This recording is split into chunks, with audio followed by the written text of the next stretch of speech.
Hi, this is Mridula from Talk on Tube. Citizen படத்துல அத்திப்பட்டி அப்படிங்கிற ஒரு கிராமம் எப்படி கடலுக்குள்ள மூழ்கி காணாம போச்சோ அதே மாதிரி நிஜத்திலையுமே ஒரு நகரமே இந்தியா மேப்ல இருந்து காணா போயிருக்கு அப்படின்னு சொன்னா நம்ப முடியுமா? நீங்க நம்பலனாலும் அதுதான் நிஜம். சின்ன சிங்கப்பூர் இல்ல சோட்டா சிங்கப்பூர் அப்படின்னு செல்லமா அழைக்கப்பட்ட இந்த ஊர் சின்ன பின்னமா ஆனது எப்படி?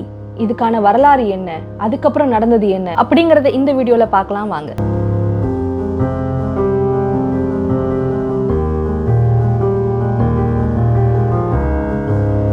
இவ்வளோ நேரம் நம்ம பேசிட்டு இருந்தது வேற எந்த ஊர் பத்தியும் இல்லைங்க, நம்ம தனுஷ்கோடி பத்தி தான். ராமநாதபுரம் டிஸ்ட்ரிக்ட்ல இருக்கிற இந்த ஊர் பண்டைய காலத்திலேருந்தே ரொம்ப ஒரு இம்பார்ட்டன்டான ஏரியா அப்படின்னு சொல்லலாம். நம்ம இத்திஹாச காலங்கள்ல பார்த்துக்கிட்டோம் அப்படின்னா, இப்போ ராமாயணத்திலே எடுத்துக்கிட்டோம் அப்படின்னா, நம்ம ராமர் இந்த இடத்துக்கு தனுஷ்கோடிக்கு வந்ததுக்கு அப்புறம் தான் ராம் சேத்து அப்படிங்கிற ஒரு பிரிட்ஜை வானர்கள் கூட்டமெல்லாம் வச்சு கட்டி சீதையை கொண்டு வந்தாங்க அப்படிங்கிற ஒரு கதையும் இருக்கு. அது மட்டும் இல்லாம இந்த இடத்துக்கு ஏன் தனுஷ்கோடி அப்படிங்கிற பேர் வந்தது அப்படிங்கிறதுக்குமே ஒரு கதை இருக்கு. ராமன் ராவணனை தோக்கடிச்சதுக்கு அப்புறம் அந்த இடத்துல ராவணனோட தம்பி விபீஷணன் அரசர் ஆகுறாங்க. அரசன் ஆனதுக்கு அப்புறமா ராமன் கிட்ட ஒரு கோரிக்கை மாதிரி வைக்கிறாங்க. இந்த மாதிரி நீங்க போகும்போது இந்த பிரிட்ஜை உடைச்சிட்டு போங்க அப்படிங்கிற மாதிரி சொன்னதும் ராமர் அவரோட வில்லு, அதாவது தனுஷோட நுனி பகுதி, அதை தான் கோடி அப்படின்னு சொல்லுவாங்க. ஸோ அதை வச்சு இந்த இடத்துல தான் இந்த பிரிட்ஜை உடைச்சதுனால இந்த இடத்துக்கு தனுஷ்கோடி அப்படிங்கிற பேர் வந்திருக்கு அப்படின்னு சொல்றாங்க. இப்போ இது மட்டும் இல்லாம அடுத்து நம்ம சோழர்கள் காலகட்டத்தில் பார்த்தோம்னாலுமே இந்த இடம் ரொம்பவே இம்பார்ட்டண்டா இருந்திருக்கு. சோழர்கள் கடல் கடந்து ஆண்டிருக்காங்க அப்படிங்கிறது நமக்கு தெரியும். ஸோ அந்த டைம் பீரியட்ல இந்த தனுஷ்கோடிங்கிறது ஒரு இம்பார்ட்டன்ட் போர்ட் சிட்டியா இருந்திருக்கு. இங்கேருந்து அவங்க ஸ்ரீலங்காக்கு மட்டும் இல்லாம இந்தோனேஷியாக்குமே கான்டாக்ட் பண்றதுக்கு ரொம்பவே ஹெல்ப்ஃபுல்லா இருந்திருக்கு. சோழர்கள் காலகட்டத்தில் மட்டும் இல்லாம பிரிட்டிஷர்ஸ் டைம் பீரியட் இது ட்ரேடுக்கு ரொம்பவே இம்பார்ட்டன்டான சிட்டியா இருந்திருக்கு. நமக்கு ஏற்கனவே தெரியும் பிரிட்டிஷர் வந்ததுக்கான மேஜர் ரீசனே ட்ரேட் பண்ணணும் அப்படிங்கிறதுக்காக தான். ஸோ இந்த ஒரு போர்ட் சிட்டி அவங்களுக்கு ஈஸியா ஃபெசிலிட்டேட் பண்ணதுனால இந்த இடத்துல இன்ஃப்ராஸ்ட்ரக்சர்ஸ் எல்லாமே ரொம்பவே நல்லா பில்ட் பண்ணாங்க. இந்த தனுஷ்கோடியில் அவங்க ட்ரேட் ஈஸியா பண்ணணும் அப்படிங்கிறதுக்காக தான் பாம்பன் பிரிட்ஜை கட்டினாங்க அப்படின்னு சொல்றாங்க. நமக்கு ஏற்கனவே தெரியும், நம்ம மெயின்லேண்ட்ல பார்த்தோம் அப்படின்னா மண்டபமும் அதுக்கப்புறம் ராமேஸ்வரமுமே ஒரு ஐலாண்டு தான். அதை கனெக்ட் பண்ற பிரிட்ஜ் தான் இந்த பாம்பன் பிரிட்ஜ். ஸோ சென்னை எக்மோர்லேருந்து நமக்கு டைரக்டா தனுஷ்கோடி போகணும் அப்படிங்கிறதுக்காக ரயில்வே கனெக்ஷன்ஸ் எல்லாம் ரெடி பண்ணதும் இந்த பிரிட்டிஷர்ஸ் தான். அதெல்லாம் இத்தனைக்கும் 100 இயர்ஸ்க்கு முன்னாடியே நமக்கு தனுஷ்கோடியில் ரயில்வே ஸ்டேஷன்ஸ்லேருந்து எல்லாமே பில்ட் பண்ணியிருக்காங்க. இது மட்டும் இல்லாம ஸ்ரீலங்காவுமே பிரிட்டிஷோட டெரிட்டரியா தான் இருந்தது. அதனால அதுக்குமே ஒரு லிங்க் வேணும் அப்படிங்கிறதுக்காக சென்னை எக்மோர்லேருந்து டைரக்டா கொழும்பு வரைக்கும், அதாவது ஸ்ரீலங்காவோட கேபிட்டல் வரைக்குமே லாஜிஸ்டிக்ஸ் பில்ட் பண்ணி வச்சிருந்தாங்க. ஸோ நம்ம சென்னை எக்மோர்லேருந்து ராமேஸ்வரம் வரைக்கும் ஒரு ட்ரெயின், அதுக்கப்புறம் அங்கேருந்து தனுஷ்கோடி வரைக்கும், அதுக்கப்புறம் அங்கேருந்து நம்ம தனுஷ்கோடியிலேருந்து ஸ்ரீலங்காவுக்கு வெறும் 20 கிலோமீட்டர்ஸ் மட்டும்தான். ஸோ அந்த இடத்துல மட்டும் ஒரு ஃபெரி சர்வீஸ் மாதிரி வச்சுருந்தாங்க. அதாவது கப்பல் மூலமாக ட்ராவல் பண்ணிட்டு மறுபடியும் அங்கேருந்து கொழும்புக்கு ட்ரெயின் மூலமாக ட்ராவல் பண்ணுற மாதிரி. ஸோ இந்த மாதிரி பக்காவாக பில்ட் பண்ணி வச்சுருந்தாங்க. அவங்களோட மேஜர் நோக்கமே ட்ரேட் அப்படிங்கிறதுனால அதில் எந்த ஒரு பாதிப்புமே வந்துடக்கூடாது.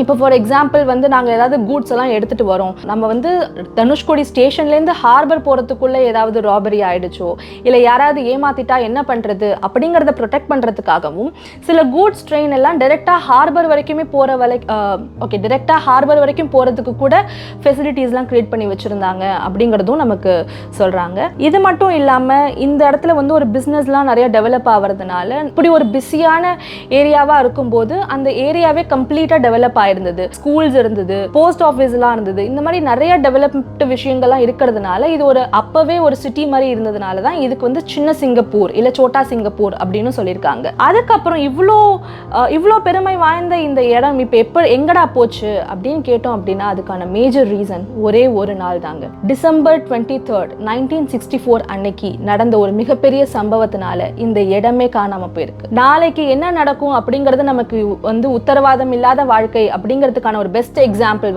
இந்த ஒரு இன்சிடென்ட்ஸை நம்ம சொல்லலாம். ராத்திரி நேரத்தில் ஃபுல்லா இருட்டா இருக்கு, கரண்ட்டும் இல்லை. அப்படி இருக்கும்போது என்ன நடந்துச்சு அப்படின்னே அங்க இருந்த மக்களுக்கு தெரியல. எல்லாரும் தூங்கிட்டு இருந்தாங்க. தூக்கத்துல அவங்க கனவா என்னன்னே தெரியாம முழிச்சிட்டு இருந்த நேரத்துல பாதி ஊர் கிட்டத்தட்ட கடலுக்குள்ள இருந்தது. இந்த புயல் ஆல்ரெடி டிசம்பர் 17 அன்னைக்கே பே ஆஃப் பெங்கால்ல உருவாயிருக்கு. உருவானது இங்க தனுஷ்கோடியில கரை ஏறும்போது அதோட வேகம் அந்த அளவுக்கு அதிகமா இருந்திருக்கு. ஸோ வந்து அந்த வேவ்ஸே வந்து நமக்கு கிட்டத்தட்ட 24 feet இருந்தது அப்படின்னு சொல்கிறாங்க. இது ஒரு மினி சுனாமினே கூட சொல்லலாம். ஸோ அந்த அளவுக்கு அடித்ததில் பாதி ஊர் கிட்டத்தட்ட உள்ளே கடலுக்குள்ளே போயிடுச்சு. கரண்ட் இல்லை, அப்போ இருந்த காலகட்டத்தில் கம்யூனிகேஷனுமே இல்லை. ஸோ இப்படி ஒரு சம்பவம் நடந்துட்டு இருக்கு அப்படிங்கிறதே பக்கத்து ஊரில் இருக்கிறவங்களுக்கு கூட தெரியலை. நைட்டு அப்போ என்ன நடந்துச்சு அப்படிங்கிறதே வந்து அந்த மக்களுக்கு தெரியவே இல்லை. திடீர்னு காலையில் ஏஞ்சி பார்த்தா வந்து சுற்றியும் வெள்ளைக்காடாக இருக்குது. அங்கே வந்து பிணங்கள்லாம் மிதக்குது. கிட்டத்தட்ட 1800 பேர் இந்த புயலில் மட்டுமே இறந்துருக்காங்க அப்படிங்கிற ஒரு செய்தியும் இருக்குது. இது மட்டும் இல்லாமல் ஒரு ட்ரெயின் மண்டபம் அப்படிங்கிறது நம்மளோட இந்தியாவோட மெயின் லேண்டில் இருக்குது. அங்கேருந்து தனுஷ்கோடி போகிறதுக்கு ஒரு ட்ரெயின் வந்து ரெடியாக இருக்குது. ஸோ அந்த ட்ரெயின் வந்து கிளம்புறதுக்கு பார்க்கும்போது நல்லா மழையாக இருக்குது. இருந்தாலுமே வந்து அந்த லோக்கோ பைலட், அதாவது ட்ரெயின் ஓட்டுறவங்க வந்து நம்ம போகலாமா வேணாமா அப்படிங்கிற ஒரு டவுட்டில் தான் இருக்காங்க. கிளம்பி வரும்போது ஆல்ரெடி நம்ம சொன்ன மாதிரி தனுஷ்கோடி ஏரியாவில் நமக்கு வந்து பவர் இல்லை. ஸோ கரண்ட் இல்லாதனால சிக்னலுமே இல்லை. இதுக்கு மேலே நமக்கு ஒரு சிக்னலுமே வரலையே அப்படின்ட்டு அந்த பிரிட்ஜ்லேயே இப்போ வந்து நம்ம ராமேஸ்வரத்துக்கும் தனுஷ்கோடியும் கனெக்ட் பண்ணுறதுக்கு ஒரு பிரிட்ஜ் இருந்தது. அந்த பிரிட்ஜோட நடுவுலேயே நிற்கிது. உள்ளே இருக்கிற மக்களுக்கும் வெளில என்ன நடக்குதுன்னு தெரியல. ஏன்னா சம மழை, எல்லாருமே விண்டோஸ்லாம் க்ளோஸ் பண்ணிட்டு உள்ளே உட்காந்துருக்காங்க. அங்கே இருக்கிற லோக்கோ பைலட்டுக்கும் என்ன நடக்குதுன்னு தெரியல. முன்னாடி இருந்த எஸ்காட்டுக்கும் என்ன நடக்குதுன்னு தெரியல. அவங்க அங்கேயே நிற்கிறாங்க. செம்மையாக காத்தடிக்குது, நல்லா மழை வேற பெய்யுது. திடீர்னு பார்த்தா பெரிய காற்று மோதி அந்த ட்ரெயினே வந்து கம்ப்ளீட்டாக வந்து கடலுக்குள்ளே மூழ்கிடுது. இந்த இப்படி மூழ்கினதில் ஒருத்தவங்க கூட தப்பிக்கலை. கிட்டத்தட்ட 200 பேர் கம்ப்ளீட்டாக இறந்துருக்காங்க அப்படிங்கிற ஒரு நியூஸுமே இந்த இடத்துல வந்திருக்கு. இந்த ஒரு சம்பவம் வந்து ஒரு மிகப்பெரிய பிளாக் டேவாக வந்து நம்மளோட ரயில்வே சிஸ்டம்லேயே இருந்திருக்கு. சமீபத்தில் கூட நிறைய நம்ம ரயில்வே ஆக்சிடென்ட்ஸ் எல்லாம் பார்க்குறோம். அட்லீஸ்ட் நம்ம இப்போவாது நமக்கு புயல்லாம் வரப்போகுது அப்படின்னா ஒரு ப்ரிகாஷனாக இருக்கும்.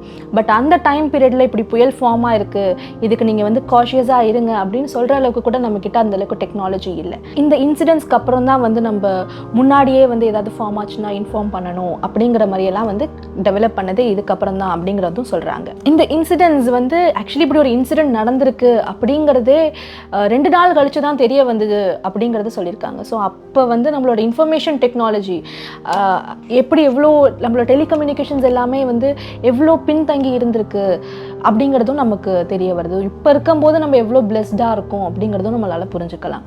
அதுக்கப்புறமா வந்து எய்டு எல்லாமே கொடுத்துருக்காங்க, ரெஸ்கியூ டீம்லாம் வந்திருக்காங்க. ஆனால் அந்த எய்டுமே வந்து சில மக்களுக்கு ஒழுங்காக சேரலை அப்படிங்கிறதும் சொல்லியிருக்காங்க. என்னன்னா வந்து சாப்பாடெல்லாம் ஹெலிகாப்டர்லேருந்து போட்டால் சில பேருக்கு கிடைச்சது, சில பேருக்கு கிடைக்கல. அப்படியே கிடைச்சாலும் எல்லாம் கீழே விழுந்திருக்கு. கீழே விழுந்த சாதத்தை கழுவி அந்த கடல் தண்ணியிலே கழுவி சாப்பிட்டோம் அப்படின்னு சொன்னவங்களும் இருக்காங்க. இவ்வளோ கஷ்டப்பட்டு வந்ததுக்கு அப்புறமும் இந்த தனுஷ்கோடியோட வரலாறு வந்து பல பேருக்கு தெரியவே இல்லை. தனுஷ்கோடி அப்படிங்கிற ஒரு இடம் இருக்கிறதே பல பேருக்கு தெரிய மாட்டேங்குது. ராமேஸ்வரத்துக்கு பக்கத்தில் இருக்குது அப்படின்னு சொன்னாதான் தெரியுது. இந்த தனுஷ்கோடியை வந்து அப்போ இருந்த சீஃப் மினிஸ்டர் என்ன சொன்னாங்க அப்படின்னா கோஸ்ட் சிட்டி அப்படின்னு சொல்லிட்டாங்க. கோஸ்ட் சிட்டி அப்படின்னா இங்கே இத்தனை பேர் இறந்துருக்கிறதுனால அவங்களோட ஆவிலாம் சுற்றுறதுனால சொல்லியிருக்கலாம் அப்படின்னு நினச்சிங்கன்னா அப்படி கிடையாது. இந்த இடத்துல கோஸ்ட் சிட்டி அப்படிங்கிறது எதுக்கு சொல்லியிருக்காங்கன்னா இங்கே மனிதர்கள் வாழ தகுதியற்ற நிலம் அப்படிங்கிறத வந்து மென்ஷன் பண்ணுறதுக்காக அப்படி சொல்லியிருக்காங்க. இது மட்டும் இல்லாமல் யுனைடெட் நேஷன்ஸே வந்து ஏஷியாவில் 20th centuryயில் நடந்த மிகப்பெரிய பேரிடரில் இதுவும் ஒன்று அப்படிங்கிற மாதிரி சொல்லியிருக்காங்க. அதுக்கப்புறமா இந்த இடத்துல வந்து மக்கள் அவ்வளவா இல்லை. இப்பொழுதைக்கு பார்த்தோம் அப்படின்னா ஒரு 200 ஃபேமிலிஸ் தான் இருக்காங்க அப்படின்னு சொல்லியிருக்காங்க. இதுவுமே வந்து நம்ம இப்போதான் கொஞ்சம் கொஞ்சமாக டெவலப் ஆகிட்டு வருது. இந்த தனுஷ்கோடி வந்து வெறும் இந்த ஹிஸ்டாரிக்கலி மட்டும் இம்பார்ட்டன்ட் கிடையாது, அதோட நேச்சுரல் பியூட்டிக்காகவும் இந்த இடத்துல டூரிஸ்ட் எல்லாமே அவ்வளோ குவிறாங்க. நீங்கள் பார்த்தீங்கன்னா உங்களுக்கு வந்து 2 சைடும் கடல், நடுவில் ஒரு ரோடு, அப்படி ஒரு பியூட்டிஃபுல்லான ஏரியா இந்த தனுஷ்கோடி. அது மட்டும் இல்லாமல் ஒரு கிளீனியஸ்ட் சிட்டியாகவும் சொல்லலாம். உங்களோட கடல் தண்ணியே பார்த்தீங்கன்னா நல்லா ப்ளூ கலரில் உங்களுக்கு கிளியராக இருக்கும். ஸோ அதுக்காகவே நிறைய டூரிஸ்ட் எல்லாம் இங்கே வராங்க. ஸோ அப்படி வர்றதுனால கொஞ்சம் கொஞ்சமாக மறுபடியும் இந்த தனுஷ்கோடி வந்து ரிவைவ் ஆகுது அப்படின்னே சொல்லலாம். ஸோ 2017 வந்து அரிச்சமுனை வரைக்கும், அதாவது அதோட எண்ட் வரைக்குமே வந்து ரோடு வந்து கன்ஸ்ட்ரக்ட் பண்ணியிருக்காங்க. இது மட்டுமே இல்லாமல் வந்து 2015 வந்து நம்மளோட minister of road transport and highways என்ன சொல்லியிருக்காங்க அப்படின்னா 24,000 crore பட்ஜெட்டில் வந்து இங்கே தனுஷ்கோடியிலேருந்து ஸ்ரீலங்கா வரைக்குமே ஒரு பிரிட்ஜ் கட்டலாம் அப்படிங்கிற ஒரு பிளான் இருக்குது அப்படின்னு சொல்லியிருக்காங்க. இதெல்லாம் இந்த பிரிட்ஜெல்லாம் கட்டுனாங்க அப்படின்னா மறுபடியும் பழையபடியாக நம்ம தனுஷ்கோடி மாறுறதுக்கும் நிறைய சான்சஸ்லாம் இருக்குது. ஒரு விஷயங்கள் கட்டுறதுக்கு முன்னாடி என்விரான்மெண்ட் இம்பேக்ட் அசஸ்மெண்ட் அப்படிங்கிற மாதிரியெல்லாம் பண்ணுவாங்க. ஸோ இதை கட்டுனா இந்த இடத்துல தாங்குமா, இதால் ஏதாவது பாதிப்பு ஏற்படுமா அப்படிங்கிறது நல்லா கம்ப்ளீட்டாக செக் பண்ணிவிட்டு கட்டணும். ஸோ இது மட்டும் இல்லாமல் இந்த புயல் சம்பவம்லாம் நடந்ததுக்கப்புறம் விண்ட் ரிசர்ச் ஸ்டேஷன் கூட இங்கே வச்சுருக்காங்க. ஸோ கண்டினியூஸாக வந்து விண்ட் எப்படி இருக்குது அப்படிங்கிறத மானிட்டர் பண்ணுறது மட்டும் இல்லாமல், முன்னாடி இப்போ இருக்கிற காலகட்டத்தில் நமக்கு வந்து இன்டர்நெட் இருக்குது, டெலிவிஷன்ஸ் இருக்குது. ஸோ கொஞ்சம் டெலிகம்யூனிகேஷன்ஸில் நம்ம கொஞ்சம் டெவலப்டாக இருக்கிறதுனால இன்னும் ஈஸியாக நம்மளால் கம்யூனிகேட் பண்ண முடியும். அதே மாதிரி ஏதாவது ஒரு சம்பவம் இதுக்கு மேலே நடக்க இருந்தாலுமே அந்த அளவுக்கு உயிர் சேதம் இல்லாமல் நம்மளால் காப்பாற்றவும் முடியும். ஸோ வந்து அந்த பிரிட்டிஷ் காலகட்டத்திலே வந்து நம்ம ஆல்ரெடி சொன்ன மாதிரி வந்து டைரெக்டாக ஸ்ரீலங்கா வரைக்கும் கனெக்ட் பண்ணியிருந்தாங்க. அதாவது சென்னை எக்மோர்லேருந்து தலைமன்னார் வரைக்குமே வந்து நமக்கு ரயில்வே கனெக்ஷன் இருந்தது. ஸோ இது எல்லாமே நமக்கு வெறும் 88 ருபீஸ்லேயே முடிஞ்சிருந்தது. ஸோ ஒரு 88 ரூபாயில் நம்ம சென்னையிலேருந்து ஸ்ரீலங்கா வரைக்குமே போயிட்டு வந்துடலாம். அப்படி ஒரு டெவலப்டாக இருந்தது தான் இந்த தனுஷ்கோடி. என்னதான் இந்த புயலில் வந்து நிறைய பேர் இறந்திருந்தாலும் சில பேர் இதனால் காப்பாற்றவும் பட்டிருக்காங்க. டிசம்பர் 22 அன்னைக்கு பிரபல நடிகரான ஜெமினி கணேசனும் அவங்களோட வைஃப் சாவித்திரியும் வந்து தனுஷ்கோடி வந்திருந்தாங்க. அன்னைக்கு ஈவினிங் வந்து ராமேஸ்வரம் கிளம்புனாங்க. ஸோ அவங்கள பார்க்கணும் அப்படிங்கிறதுக்காக கிட்டத்தட்ட ஒரு 1000 பேராவது வந்து மறுபடியும் ராமேஸ்வரம் போயிருக்காங்க.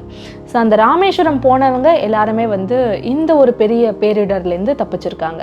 என்னதான் நம்ம சினிமா கிரேஸ் எல்லாம் இருக்கக்கூடாது அப்படின்னு சொன்னாலும் இந்த இடத்துல அந்த ஒரு விஷயம் நிஜமாவே பல உயிரை காப்பாற்றிருக்கு. ஸோ இப்போவுமே நம்ம தனுஷ்கோடி போனோம் அப்படின்னா வந்து நடுவில் ரோடு, 2 சைடுமே வந்து கடல், அந்த சீ ப்ரீஸோட அந்த காற்றோட வந்து நம்ம ட்ராவல் பண்ணும்போதே வந்து ரொம்ப அருமையாக இருக்கும். ஸோ இந்த ட்ராவலை தாண்டி கடைசியில் அதோட முனை, அதாவது அரிச்சல் முனை அப்படின்னு சொல்லுவாங்க, அந்த இடத்துக்கு போகும்போது சுற்றி 3 சைடுமே வந்து கடல் தான். நடுவில் நம்ம நிற்கும் போது அந்த காற்று அடிக்கவும் அந்த ஒரு ஃபீலே நம்ம வந்து ஒரு எக்ஸ்ப்ரெஸே பண்ண முடியாதுங்க. அது மட்டும் இல்லாமல் நம்மளோட இந்தியாவோட எல்லையில் நிற்கிறோம் அப்படிங்கிறது ஒரு ஒரு இனம் புரியாத சந்தோஷத்தையுமே நமக்கு தரும்.